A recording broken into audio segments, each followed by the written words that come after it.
হাইকোর্টের ডিভিশন বেঞ্চের দ্বারস্থ হলেও কালীঘাটের কাকু ওরফে সুজয় কৃষ্ণ ভদ্রর স্বস্তি মিলল না।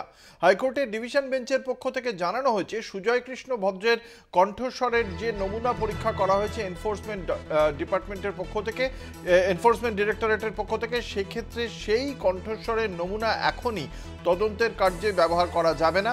এই বিষয়ে চূড়ান্ত সিদ্ধান্ত নেবে হাইকোর্টের সিঙ্গল বেঞ্চ। আপনারা সকলেই জানেন, বিচারপতি অমৃতা সিনহার নির্দেশের প্রেক্ষিতেই সুজয় কৃষ্ণ ভদ্রের কণ্ঠস্বরের নমুনা পরীক্ষা করে এনফোর্সমেন্ট ডিরেক্টরেট এবং তারপরে সেই কণ্ঠস্বরের নমুনা তদন্তে ব্যবহারের ক্ষেত্রে বিচারপতি অমৃতা সিনহারই নির্দেশ প্রয়োজন হবে বলেই জানিয়ে দিল ডিভিশন বেঞ্চ।